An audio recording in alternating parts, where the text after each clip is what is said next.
Hi there, I just want to do a little quick video, and I want to talk about reflections and everything going on. Like I say, yeah, I talk about this a lot. One of the parts of the information I talk about, everything going on is your reflection, and basically what frustrates you is your healer.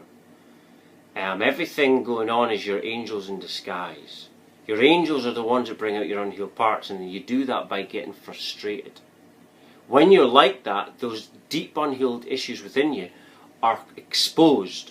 Once they're out of you and that is out there, it's exposed, and that's when you heal.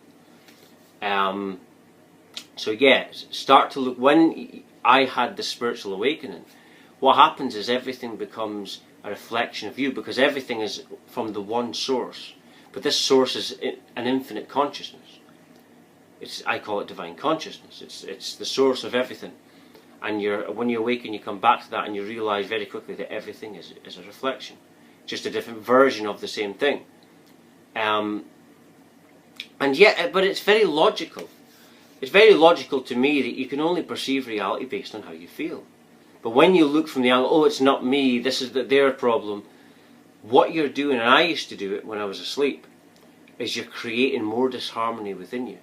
You're actually harming yourself by doing it, you know. But when you start to look that everything's a reflection, you start to heal very quickly.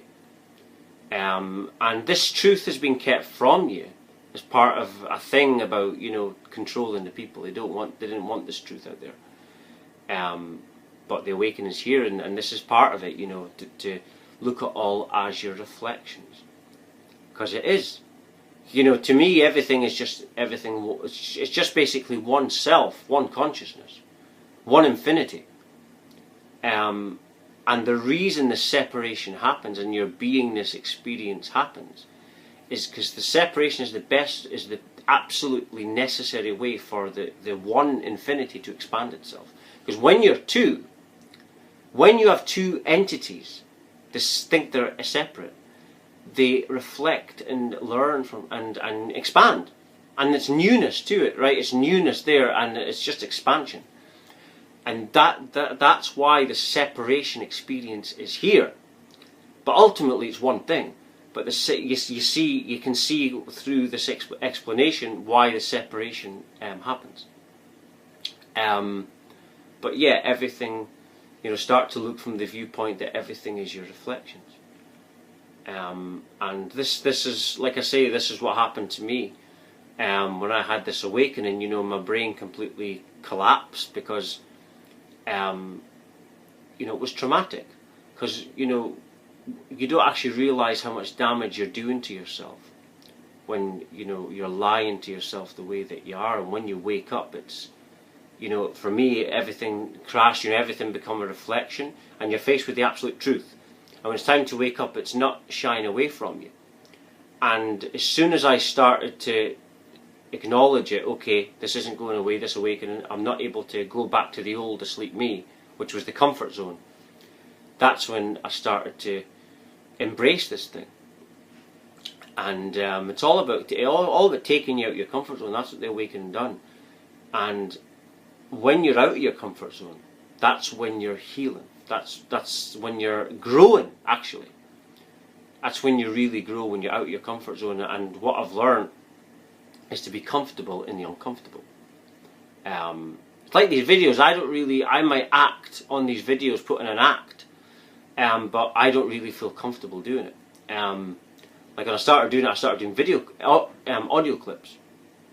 It was the first thing I was doing, audio clips. That's because I was too scared to do videos. Because I'm probably not comfortable naturally in front of a camera or speaking like this, but I do it. But yeah, that's what the awakening done, and so understand that being out of your comfort zone is the path to growth. You know, it ultimately is the path to growth. And this awakening is about taking us to our natural state, which is infinite abundance, which is a state of absolutely perfect, knowing all is perfect, and being open to infinite abundance in your life. And you get that by letting go of what you think you want. Because what we think we want is normally the ego, but as soon as you let go of ego, you enter that open state of infinite possibility, and you start to attract infinite potential. Infinite potential is what we are. I just want to end on this note. We are not our bodies. We are not our names, our family history, whatever.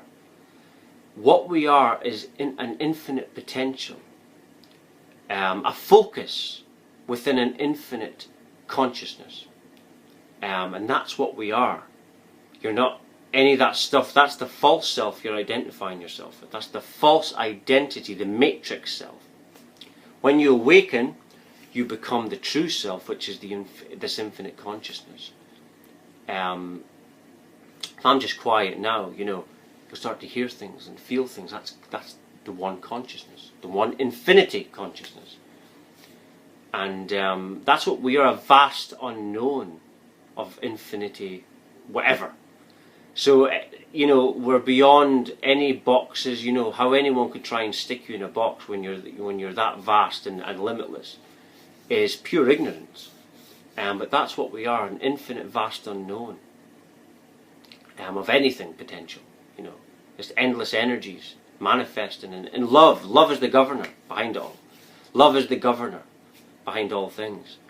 And to access this power that I'm talking about, like I say, look at all of your reflections. The answer is inward, not outward. Outward is just the distraction matrix designed to distract you away from what's within you. But the truth, the only true Saviour in truth to all, and your only God, is within here. Within your heart space is the portal to the source of all things, which is the divine. But anyway, I think I'll just end it there. If you're watching, you're meant to watch it. Everything is perfectly coordinated by the divine consciousness. Thank you very much for watching. Thank you.